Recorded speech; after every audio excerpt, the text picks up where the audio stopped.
Across the past few decades, tourism in Iceland has blown up. This year, that phenomenon nearly took on a new meaning with a volcanic eruption not far from the famed Blue Lagoon. While far from a novelty in the land of fire and ice, the lava-spewing fissures opening across the landscape required an evacuation of the area.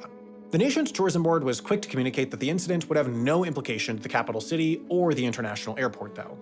Difficulties in the tourism economy were felt elsewhere in the northern Atlantic, as for years, humpback whales just off the coast of Ireland paid the bills for cork whale watchers.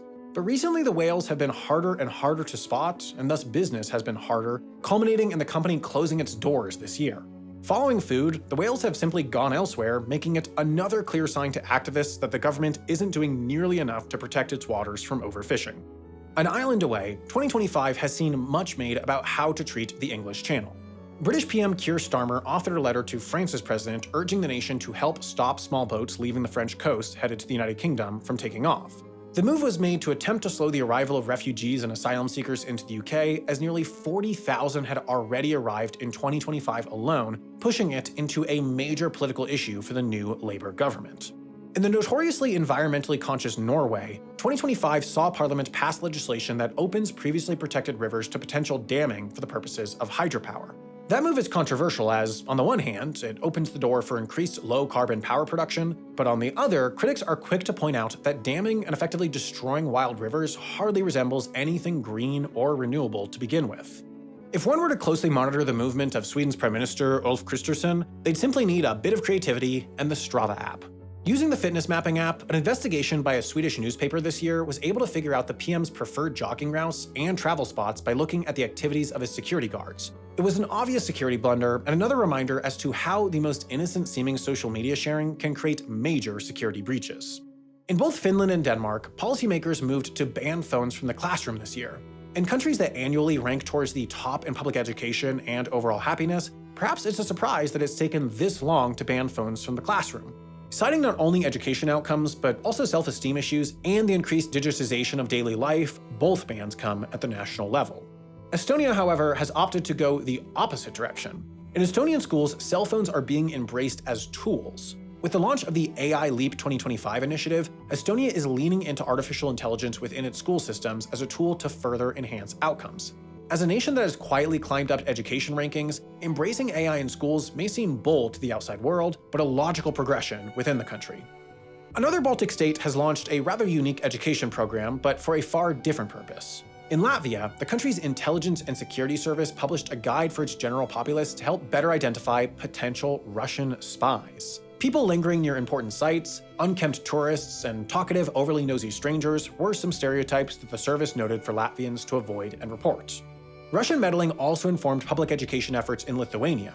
In a joint effort between the military and the nation's education department, the country has set a goal of educating some 22,000 Lithuanians on drone skills, from building them to flying them, to keep up with its eastern neighbor, which quickly matched Ukraine in its drone manufacturing and warfare capabilities. The program is aiming to educate kids beginning as young as 8 years old with proper introductory classes and opens several drone training centers in the coming years. Russia has been sending shockwaves across much of the rest of the world for years now, and 2025 was no different. With an 8.8 magnitude earthquake just off its eastern coast triggering tidal wave alerts across the Pacific in July, even Russian nature has been cause for international headaches. For its part, though, the earthquake also may have played a role in triggering a dramatic volcanic eruption in the country's far east. Near no major population centers, the Krasheninnikov eruption is not noteworthy in terms of damage done, but for its rarity, as this volcano hasn't erupted in some 600 years. In 2025, political leadership in Belarus released 52 political prisoners in a move that would seem to counter trends within the increasingly authoritarian state. But the move was little more than an effort to ease international sanctions placed on the Lukashenko regime. Released to Lithuania, 52 only represents the smallest fraction of the 1,000-plus political prisoners that have been arrested within the country over the last 5 years, a point that was not lost on those fortunate enough to be freed. A major, potentially divisive scandal has hit a country that really doesn't need one in Ukraine. In the middle of a war, Ukrainian President Volodymyr Zelensky has found his political machine caught up in the middle of corruption allegations led by the country's anti-corruption bodies that are claiming high-ranking officials have been receiving illegal kickbacks from the state-owned nuclear energy company. It is news that has undercut government credibility and is costing Zelensky important aides who are fleeing or resigning as investigations continue. Influenced by both Russia and the West, Moldova made its current stance well known in this year's parliamentary elections. A sweeping victory for the pro-West, pro-EU Action and Solidarity Party stands as a strong rebuke to Russian efforts to sway the former Soviet state in their direction. Russia has been accused of widespread interference, going as far as trying to buy off Orthodox priests with payments and lavish vacations to garner their support. As a Schengen area country, Poland in recent history has maintained an open border between it and Germany. That was until this year. Following right-wing protests and claims over irregular immigration into Poland from migrants passing through Germany, Poland has initiated temporary measures to increase policing of its border crossings, a move that's technically allowed within the EU agreements, but one that's testing the Schengen area. It's normal in the Krkonoše Mountains of the northwest Czech Republic for hikers to be wandering the local forests. It's not normal for those hikers to stumble across a treasure trove of 598 gold coins, 10 gold bracelets, and various century-old valuables worth about $650,000. The discovery made by some hikers this April was quickly handed over to the local university, where researchers are working to understand the backstory of how these goods ended up here about 80 to 100 years ago. On the other side of the Morava River, Slovakia also grappled with history when it came to how exactly to deal with Kanye West. Slated to perform at a summer hip-hop festival, a grassroots movement to cancel the gig gained momentum not long after Kanye released a song titled after the most notorious Nazi greeting in early May. Thousands signed a petition, and the festival eventually canceled the performance. In Hungary, 2025 marked the 30th anniversary of Budapest's Pride Parade. In the face of PM Viktor Orban's ban on Pride, the event was the city's largest, as an estimated 100,000 marchers made their way through its streets. The event marked a celebration of the nation's LGBTQ population and a defiant stand against the country's right-wing government. All of Europe turned its attention to Romania this May as the nation reported national election results. Ultimately, it offered a sigh of relief from European perspectives, as a centrist mayor beat out a former soccer ultra and hard-right ultranationalist. For the EU and NATO member Romania, it was a nerve-fraying election cycle that saw the ultimate result momentarily contested, and earlier in the process, another far-right candidate actually removed from the ballot on account of Russian interference in their support. Russian espionage made the news in Bulgaria, too. In London this March, 6 Bulgarians went to trial over espionage charges, claiming that these agents working for Moscow were seeking to discover the phone numbers of Ukrainian soldiers training on specific air defense technology. Among other things, the dramatic trial over a 14-year sentence has uncovered lies, deception, and an unrealized love triangle between the Bulgarian spies that is sure to inspire at least a limited series. In Greece, life ground to a halt this October when workers went on strike from all sectors of the economy, education to transportation. The strike was in protest of another pro-business law set to pass at the national level, which allowed for 13-hour workdays. Countering European labor trends, the 13-hour workday did indeed pass and stands alongside legislation last year that allowed for an elective 6-day workweek in the private sector that made Greece one of the least attractive labor markets within the EU. The labor market in North Macedonia is struggling for the under-25 demographic, with many of the country's young people leaving for better economic conditions in neighboring countries. It was this group that was hit particularly hard when the roof of an unlicensed nightclub caught on fire and killed 59 people, the majority of them young, while injuring another 155, bringing close-knit tragedy to the small European country of 2 million. The European Union produces an annual report about potential new members, and Albania and Montenegro sit atop its list for entry as early as 2030. Albania's accession talks should conclude by the end of 2027, as the country is recognized for its progress on rooting out corruption. The existing 27-country bloc weighs in on who can enter next, and other hopefuls Georgia and Serbia both took back steps amid concerns about crackdowns on free speech. In Serbia specifically, hostilities have increased towards journalists in a backlash to their reporting on anti-government protests, with some outside agencies putting press freedom there at its lowest level in more than 2 decades. The political system in Bosnia and Herzegovina is complex, comprising one federal government with 2 major separate entities beneath it, the Federation of Bosnia and the Serb Republic, where about 1/3 of the population is Serbian. The system, set up after the Dayton Accords in the 90s following the Bosnian War, is tenuous because of the competing parties, and this year a separatist leader and ally of the country's recently ousted Serb Republic leader was elected to replace the territory's top position in a snap election. The previous leader was removed after being found guilty of disobeying peace policies, yet his replacement by a close ally keeps separatism at the forefront of the region in advance of another general election set to take place in 2027. The tourist hotspot of Dubrovnik in Croatia already has a trash problem, as the city of just 42,000 deals with more than 4.5 million overnight stays by visitors each year. Now, it's getting other countries' garbage as well. This winter, thousands of pounds of plastic drifted onto Dubrovnik's popular beaches. Officials think it's presumably from Albania because of the language on the trash and the way that the ocean flows, and they're planning to use satellite monitoring in the future to divert some of it before it comes ashore. Europe's upcoming 2026 Eurovision competition was already creating plenty of controversy this year, as at least 4 countries, Ireland, Spain, Slovenia, and the Netherlands, have said they would boycott it because the contest's governing body has allowed Israel to participate.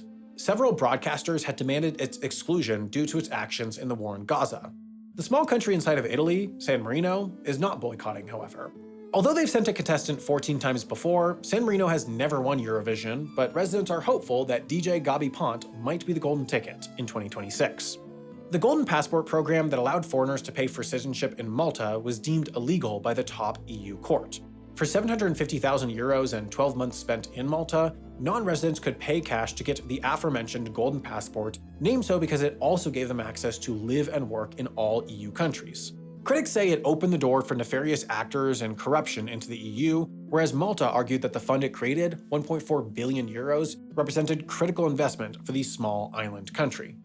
Another small European country known for luxury added an event this year that strengthens that association. The first ever Grand Prix de la Haute Joaillerie was held in Monaco, which is a jewelry competition that gave out 8 awards for exquisite designs, and all the expected players, Tiffany & Co., Louis Vuitton, Boucheron, Bulgari, Chanel, Chopard, Dior, were among the recipients. Unofficial competition between countries spurred the mayor of Rome in Italy to declare that the Tiber River will be swimmable in 5 years. The declaration was prompted by Paris's recent cleanup of the Seine for the 2024 Olympics. People regularly swam in the Tiber River until the 60s, when it was found to be too polluted for humans. It'll cost billions of euros to clean it, with most of the pollution caused by microplastics. In a sign of increasing tension across Europe, Austria is abandoning its long-term goal of disarmament and doubling its military budget over the next 7 years by increasing it to more than 2% of the country's GDP. Austria is not part of NATO, but as the war between Russia and Ukraine drags on and neighboring countries increase their own military spending, the country believes it must respond to growing threats. In the middle of the pack on at least one social issue, Liechtenstein became the 22nd country in Europe to legalize same-sex marriage, taking effect January 1st. The 4th smallest country in Europe had previously allowed registered partnerships, but the almost unanimously supported law passed by Parliament now grants all rights of marriage to same-sex couples. Another movement across Europe is the shift to a digital wallet, and in Switzerland, residents narrowly approved plans for electronic ID cards. The digital ID is linked to smartphones. Those wary of it don't want to give over too much private information and worry about security breaches, as well as inequity for those who don't have smartphones. Proponents say it will streamline information for users, and in any case, physical IDs are still available. The second cousin to the throne of Luxembourg died at the young age of 22 due to a rare disease caused by mutation in his POLG gene. The illness was discovered when Prince Frederick was 14, and he led the remainder of his life raising awareness and research funding for mitochondrial diseases. Also addressing the growing threat of Russia, Germany is trying to replenish its military reserves, though it decided this year it will not go as far as mandatory conscription. For now, officials will stick with voluntary conscription, in which all men will have to register their readiness and medical ability to serve. Women will also be considered for voluntary service, and if numbers do not reach the levels needed, the government will consider mandatory call-ups again. The US-China war for the global chip industry fought a battle in the Netherlands this year, where manufacturer Nexperia is based. The United States put Chinese-owned Wingtech, which owns Nexperia, on a trade blacklist citing national security concerns, and echoing those concerns, the Dutch government briefly took over Nexperia to keep the semiconductor sector in motion. After China responded by implementing export controls that damaged European supply chains, the Netherlands gave in without any meaningful efforts to alleviate the concerns, and Nexperia was given back to China.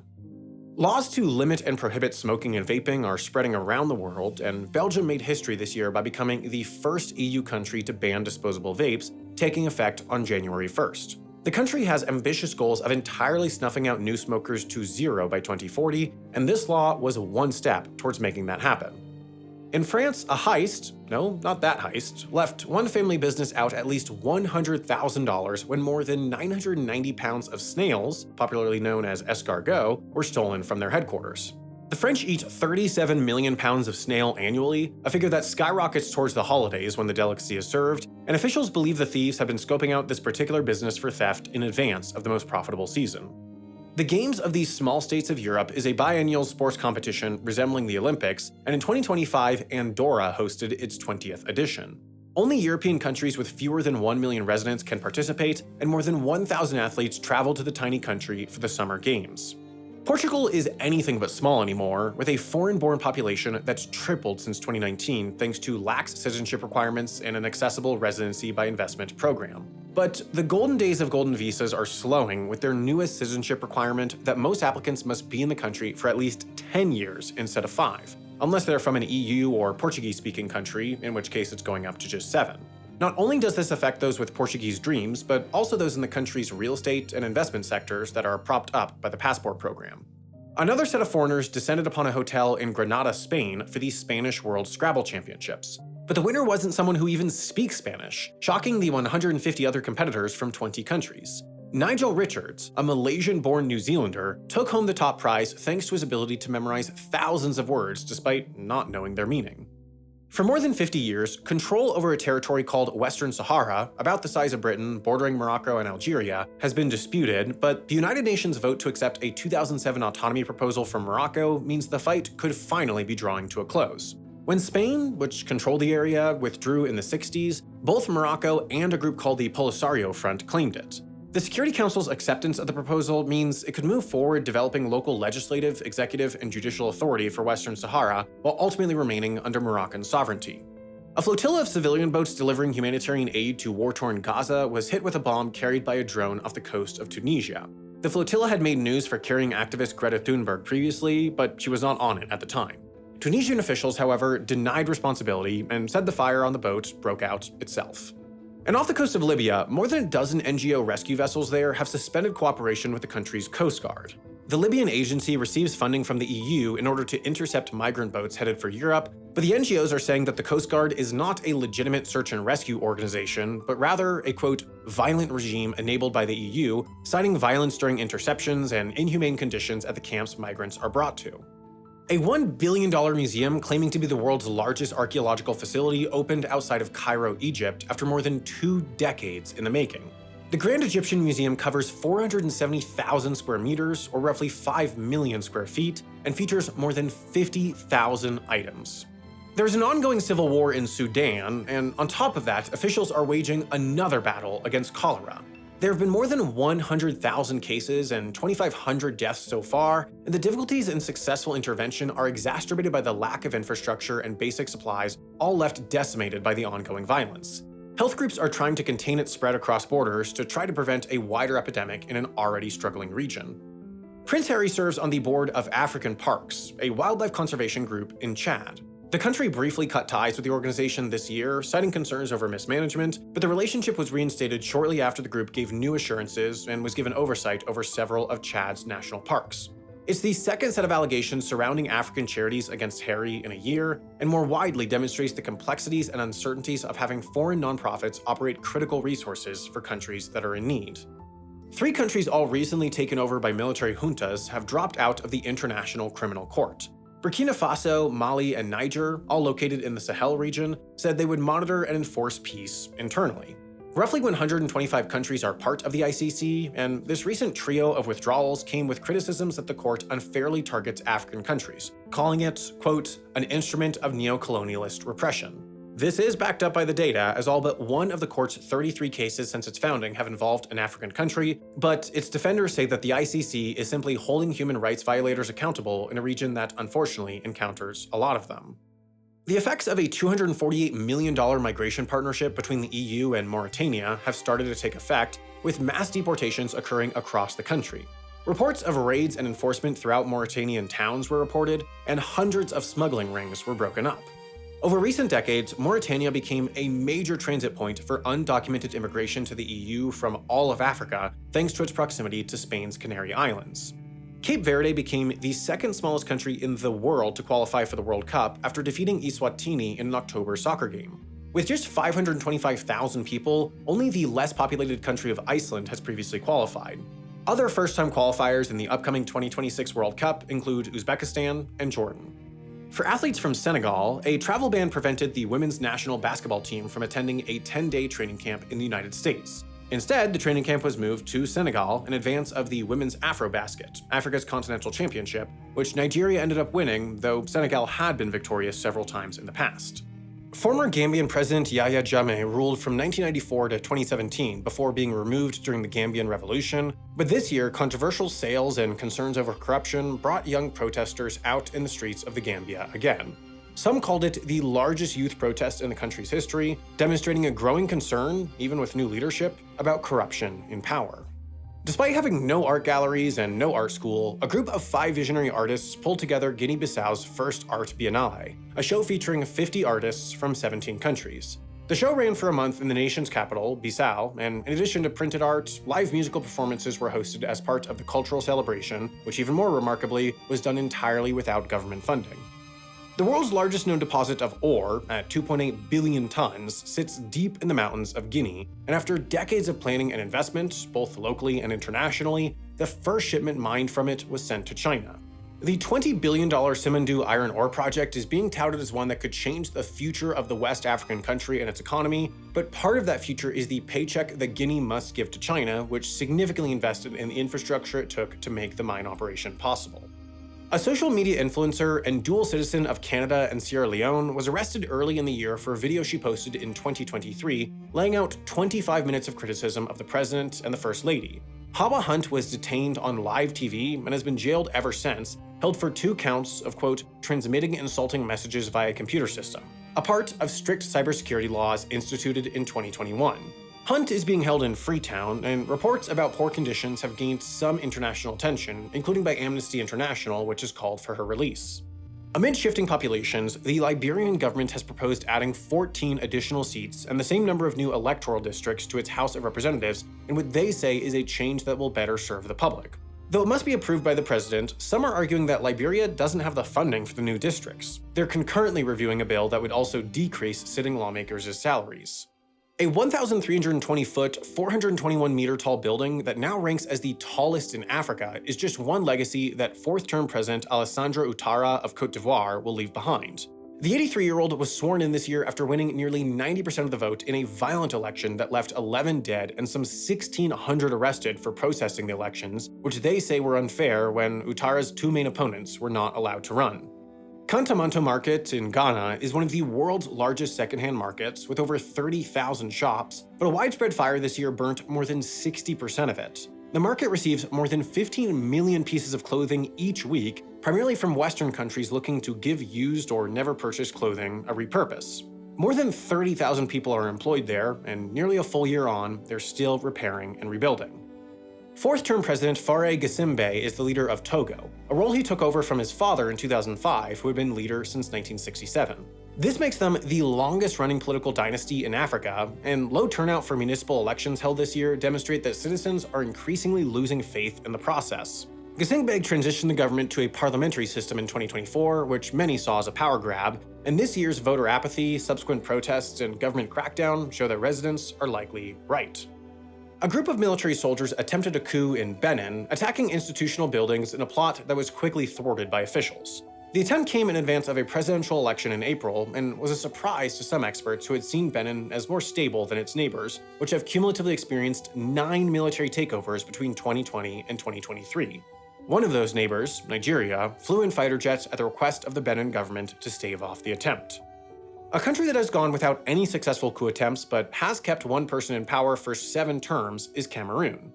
At 92, Paul Biya was sworn in as the oldest president in the world and the 2nd longest serving in Africa, and again, residents have accused the election process of being fraudulent and corrupt. Biya did away with term limits in 2008, but going forward, his age may be the more limiting factor. Amid diminishing output from natural gas fields, Chevron inked a deal with Equatorial Guinea for $690 billion to develop the Asang gas project, an oil field located offshore. The country's oil output peaked in 2010 and has dwindled since, but this new injection of cash is expected to bring a new injection of output, too.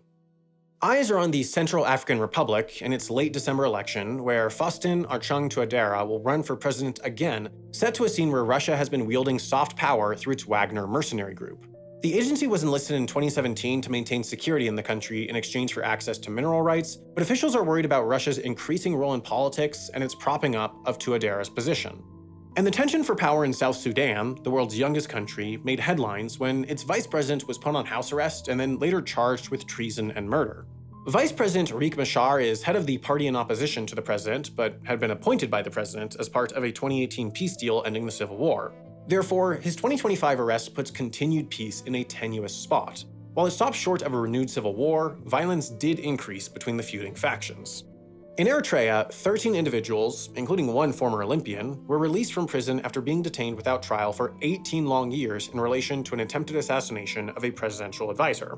Ranked toward the bottom of many human rights indicators, the release comes as a surprise, and the very fact that all 13 survived that long is a major feat. The prison which held them is reportedly little more than 20 shipping containers. Djibouti announced it was set to further its position as one of the most well-connected countries in the Horn of Africa with the extension of the Dare 1 undersea cable. The cable will run off the east coast of the continent all the way to Madagascar and South Africa, providing lower latency connections and offering improved network resiliency. As one of the more stable Eastern African countries, the move furthers Djibouti's position as the region's undersea cable hub. In Ethiopia, a massive and ambitious dam project finally came to fruition with Prime Minister Abiy Ahmed's inauguration of the Grand Ethiopian Renaissance Dam.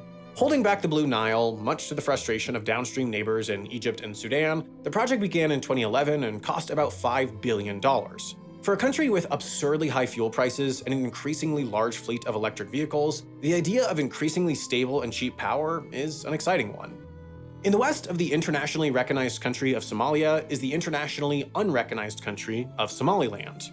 This year, Somaliland made its stance on its own sovereignty more clear in denying foreign nationals with Somalia-issued visas entry into the country, while also reaffirming control over its airspace. The move comes as Somaliland is working to court favor and recognition from the US. Kenya produces much of the world's tea. This year, they've decided to go about it a different way as the government has told tea factories to quit working with the Rainforest Alliance, the green frog sticker folks that seek to promote more sustainable farming practices globally.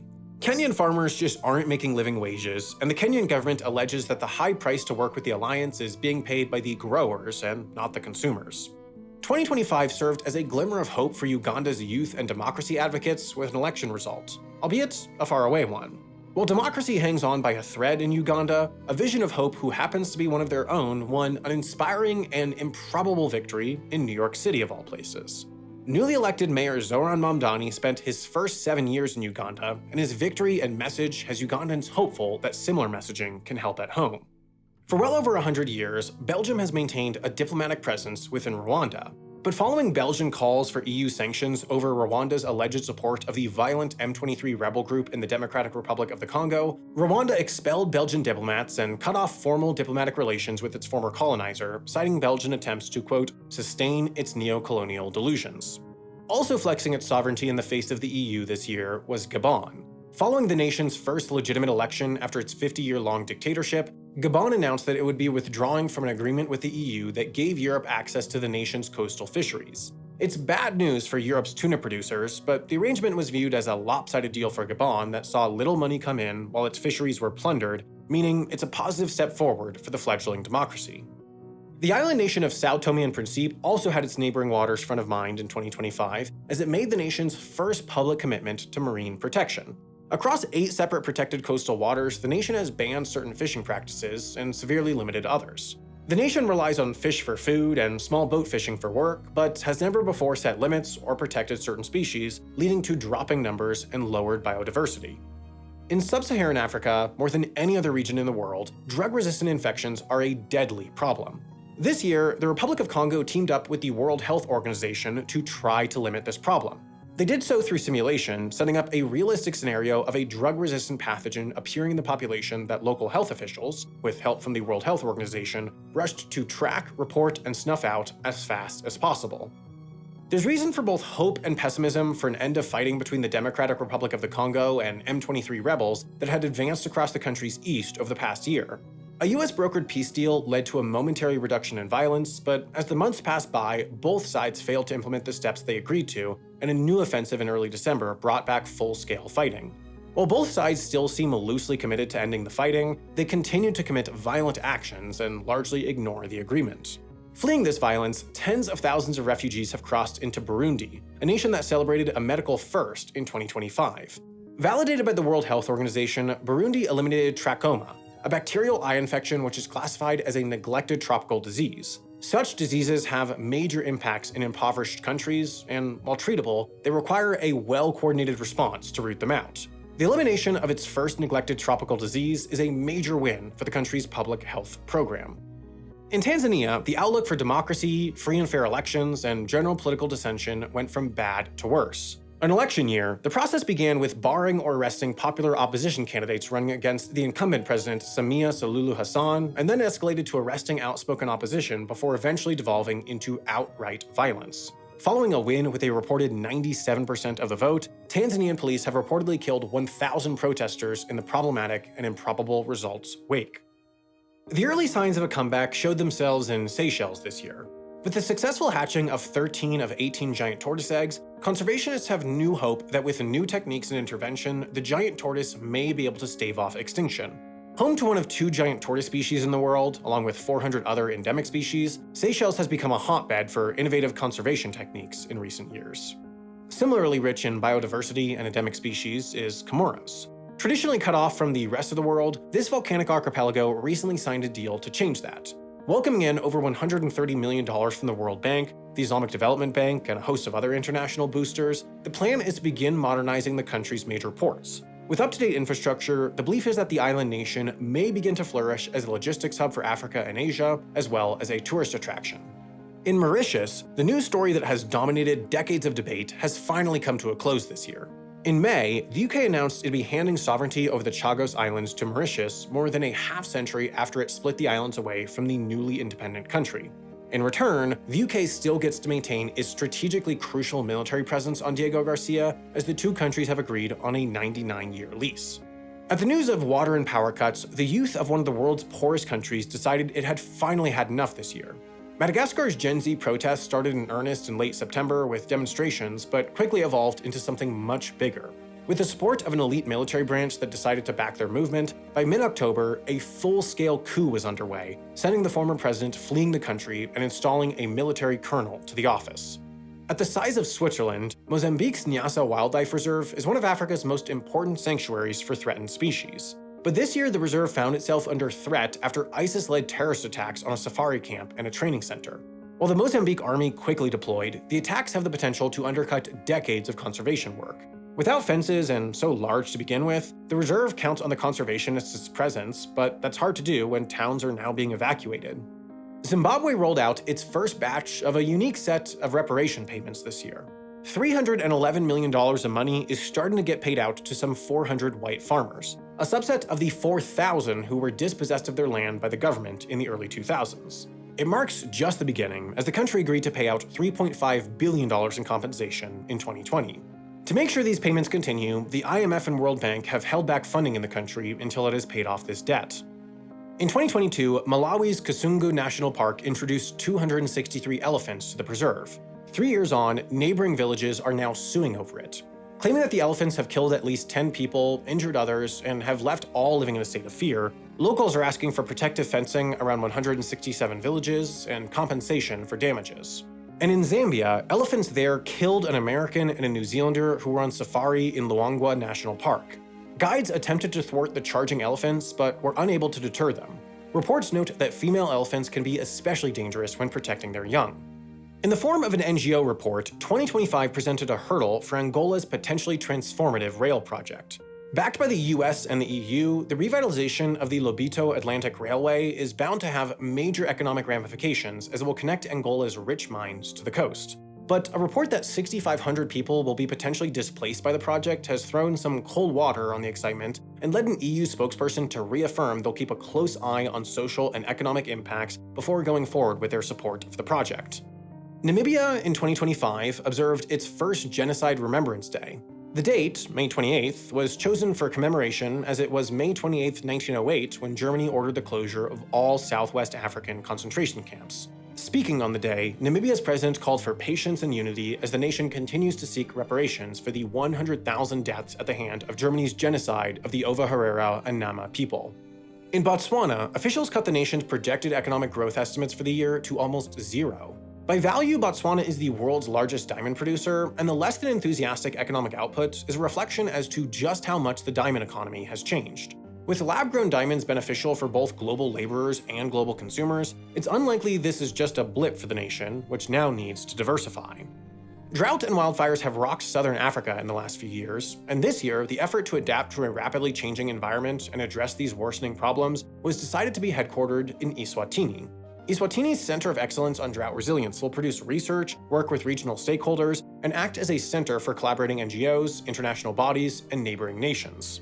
On the region's water crisis, the Lesotho Highlands Water Project that aims to supply water to South Africa's Johannesburg is making progress towards its 2029 completion date. But not all are happy about it. In Lesotho, small towns near the project are citing low-quality water and a general lack of transparency in forced relocations and subsequent compensation.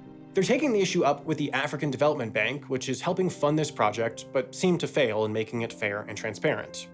While importing water, South Africa has been exporting troops. With no international agreement between Russia and South Africa for the latter to provide troops in Ukraine, South African news this year broke a story of 3 of their own trapped fighting in Ukraine. How exactly they and 14 others ended up in this situation is being worked out, but the soldiers claim that they were tricked by a parliament member and daughter of former president Duduzile Zuma Zambula. Admitting no guilt but resigning from the position, the politician has supported Russia's cause from afar. And that's it. One piece of news from every country in the world. The idea of this was to help you broaden your knowledge base so you know at least a little bit about what's going on everywhere in the world. It's certainly useful to have a broad knowledge base, and I'm guessing you recognize that if you got all the way to country 193. If you want to keep that learning going, I'd recommend our sponsor, Brilliant. As someone who did not excel at math in school, I used to feel it was a missing area in my broad knowledge base, and it was a harder thing to learn independently than other subjects like history or geography. That is, until I tried Brilliant.